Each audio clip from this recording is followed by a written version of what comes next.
The day of Robert's trip to Rutland finally arrives. After breakfast, Mrs. Peck packs Robert a giant basket of food, and Aunt Carrie gives him the 10 cents that she promised him, all wrapped up in a handkerchief and stuffed deep in his pocket. Mr. Peck yokes up the team, and he and Robert head for Mr. Tanner's house. After dropping off Robert, Mr. Peck gives him one word of advice: manners. The Tanners and Robert ride to Rutland in Mr. Tanner's hitch pulled by his 2 identical gray horses. The mare is named Quaker Lady and the gelding is Quaker Gent. They speed along, passing countless other hitches, and arrive in Rutland in no time. Robert is taken aback by the size and business of the place. They head for where the stock is penned, and on the way Mrs. Tanner exclaims that she needs to find a restroom. Robert thinks she is just tired, and when they see a pair of bathrooms, with the words, "ladies," and "gents," he thinks that they are just the stalls for Mr. Tanner's horses. Mrs. Tanner then shepherds him into the gents' room, telling him not to talk to anyone because places like that are full of perverts. He is surprised when the room turns out to be a bathroom and disappointed that he doesn't see any perverts. Finally, they get to the pen where Bib and Bob are being kept and yoke them up for the show. Pinky's stall turns out to be only 2 stalls down, so Robert is able to sneak in a visit. "Pinky," he says, "we're in Rutland. Ain't it grand?" The first thing that they do is have a picture taken with the yoked team. The procedure takes about an hour, culminating in the blinding explosion of the flash, which spooks the team and leaves Robert blind for a few minutes.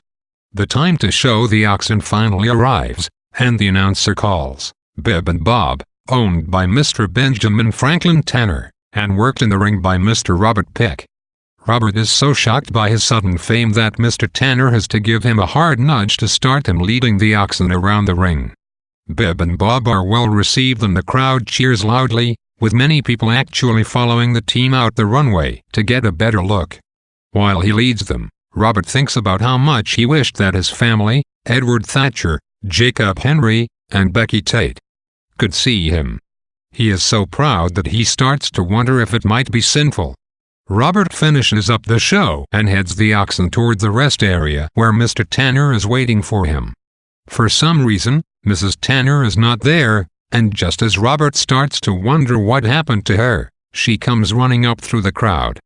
"Quick," she says, wheezing, "the 4-H men are judging the stock that children raised." She tells them that the judges are reviewing calves right now but that pigs are next, so Robert and Mr. Tanner run off to get Pinky while Mrs. Tanner tends to Bib and Bob. Just as they are about to drive Pinky out of the pen, they notice that she has rolled in something nasty, which sticks out like a sore thumb on her otherwise pristine coat. Robert dives in and starts scraping the dung off with his fingers, but Mr. Tanner tells him to go find some soap. Robert looks all over and finally has to trade his 10 cents to a stallboy for a piece of used Sandel soap. They clean Pinky off and get her to the show just in time to be judged.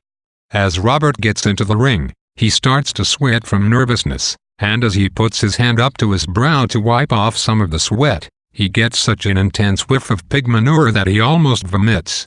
Robert manages to hold on for a while, but when he sees a judge walking over and pinning something blue on Pinky, it is just too much.